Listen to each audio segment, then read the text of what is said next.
What's up, everyone? Thanks for all of the messages and the feedback from the first episode. That was super nerve-wracking, and I was pretty nervous just to kind of share my story, share my piece. But this next episode is more podcasty-like, more my tempo. I swear I went to school, and this is just more my speed, and I get into kind of just a little nitty-gritty details and just more of a deeper dive into the opposing question. How do you become a professional women's lacrosse player? Hope you guys enjoy. What's up, everybody? Welcome to Dear Lacrosse Pod. This is episode 2. If you can do me a favor and just subscribe, that would be awesome. I'm super new to this little YouTube game, and right now this is going to be the main platform for the pod. So if you guys could subscribe and comment, share, do all the good things, that would really help a lot. But let's get into it. Last episode, obviously, I was just kind of saying my piece. This episode, I do kind of want to get into the nitty-gritty details. Okay, let's start off with who the hell am I and what gives me the right to do any of this crap and say any of the things I'm saying, and why is this relevant or important for you to listen to? To be honest, it's probably not relevant and important, but I do think it's pretty entertaining. My name is Angie Benson. I grew up in Florida. I was a kid that was a gamble recruit to Towson. Played at Towson for 2 years. Then I ended up quitting because it was too cold and my dad got sick and I wanted to be home and this whole entire thing. Not the point. In my quitting days, I started A&B Athletics, which is my training company for lacrosse, and it has a bunch of little things underneath it, but it's my umbrella company. And I traveled a lot. I couldn't get away from lacrosse as much as I wanted to. It kept finding its way back to me. So I traveled. I went to Italy. We played in Israel. There's a lot of things I did with lacrosse in the time I quit from Towson. And then out of the blue, I get a phone call from a club coach saying that Virginia Tech wanted to talk to me. And to be honest, I thought they wanted to talk to one of my clients, or they were looking at recruiting one of the kids I trained, but it was for me. John Sung ended up calling me, and he gave me the proposal and offer, and basically was like, you need to come to play at Virginia Tech, which just like riding a bike will get you everything you need. I saw you play at Towson when we versed you, and I wanted to see if you were in a transfer portal, and you weren't, and I kind of want to have you play for Virginia Tech. And I was like, you're absolutely nuts, bro. And I was kayaking every day, living my best life. I was in school part-time. I was traveling. I was doing whatever the hell I wanted. I went out all the time. I was a young kid making good money with no responsibilities or expenses. And you're telling me that I had to drop everything I'm doing. And this is before NIL. So I already sold my name, image, and likeness technically for my company. And I had to drop everything I'm doing to go back and play college lacrosse at Virginia Tech, and I got to be a full-time student. You're freaking nuts, bro. But talked me into it. I was like, dude, I'm not paying to play. I work my ass off, but I'm not just going to sign up and put my cleats on for 3 months and be done. I want to continue my lacrosse career. I really think I can do this. I can keep up with all these players. I've kept up with all these players before, and I think there's more to me than just 3 months if I'm coming out of retirement. He's like, absolutely, do your part, I'll do my part, and fast forward, here we are. I got invited to USA tryouts. I made AU Pro, did the whole entire thing. Everybody knows what went down there. And then I just kind of continued into my coaching world, and I just built my own community.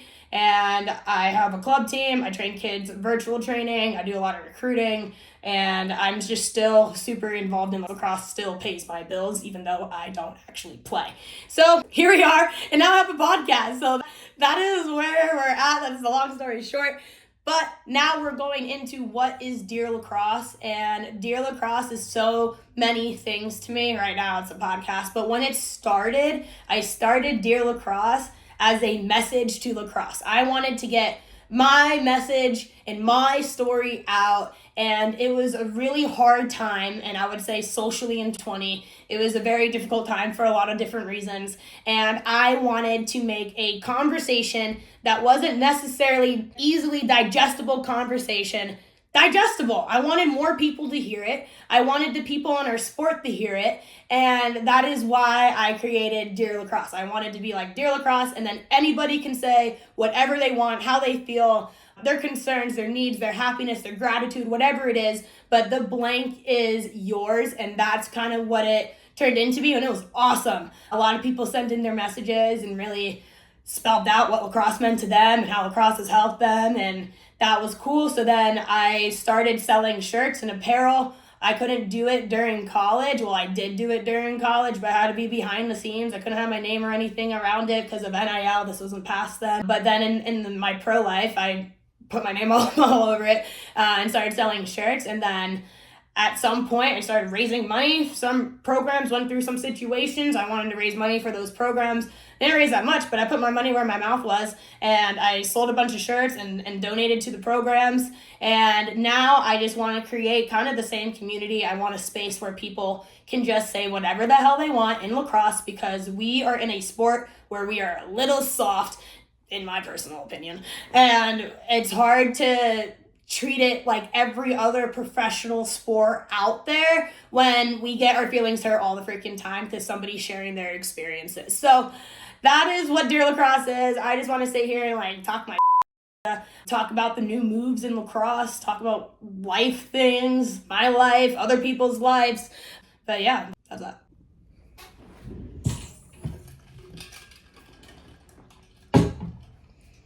I've been talking to a few pros, and the standing question is, what league are they in, and is their lacrosse career over, or has it accelerated? From my knowledge and what I've been told and what I know, the WLL sent out contracts and basically an application. So at first they send out applications. You had to fill out this form, send in highlight reels, and vouch for yourself as to why you should get picked to go play at the WL6's Olympic format. And again, I asked in the first podcast how many pros from AU had contracts already signed for 2025, or did they even give out contracts? I'm not really sure about that, but I do know it was in conversation because they were acting like it was a whole new season was going to happen anyway. So what are they in?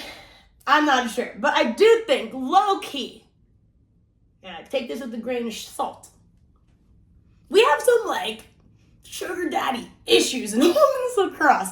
And what I mean by that is that we sit here and we're like, hey men, and I do believe we need men in our sport, but we're like, hey men, please help us do all of this stuff, and we're just gonna take your money until it runs out, which is exactly what happened multiple times. And we have yet to make it this woman empowerment, women this, women strong, women this, when we are still asking men for money.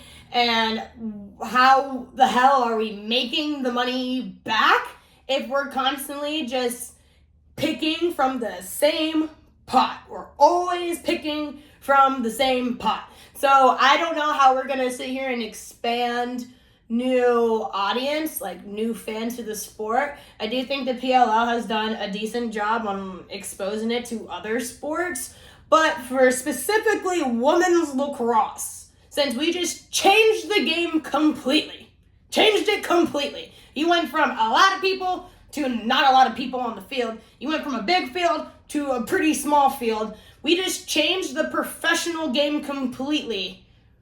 Where are we putting all these pros, and do we have enough money or figure out a way to make money to keep adding pros and maybe a field lacrosse league? So yeah, this is what I mean by the sugar daddy stuff, because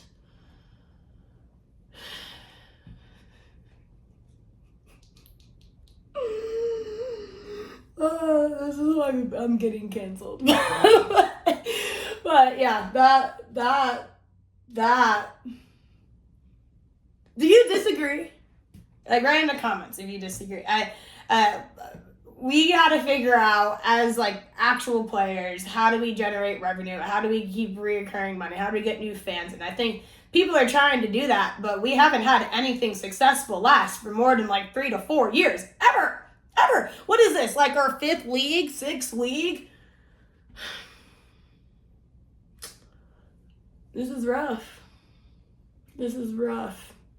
Since we have a completely new game that we are glorifying, does that mean we are changing college lacrosse? How are we prepping to go from 12 to 6?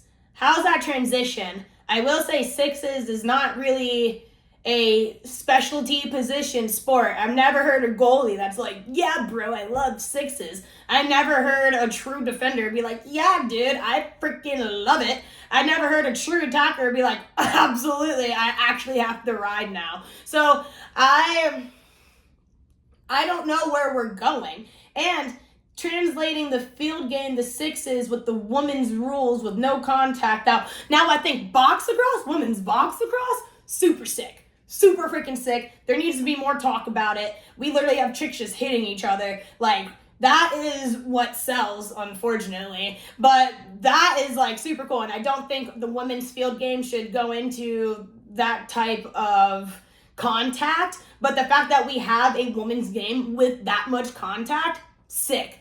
Totally about it. And the whole Team One story and the whole thing and whatever, super, super sick. I'll dive in the tryouts and the people and all that stuff later. But that, I'm board with. Sixes as pro women's lacrosse only, not super on board with. And the fact that neither of these games are translated from the college game. So I don't even know how we even start this. And on top of that, with the contracts, right? So like, certain people got links and was like, hey, apply to the WLL, like send in your highlights and all your information, blah, blah, blah. And then they like send out contracts, supposedly. And if I had a little kid that was like, how do I become a professional women's lacrosse player right now? My answer, I don't even know if this is appropriate, but my answer would be like, you better be hiking up somebody's tree, dude.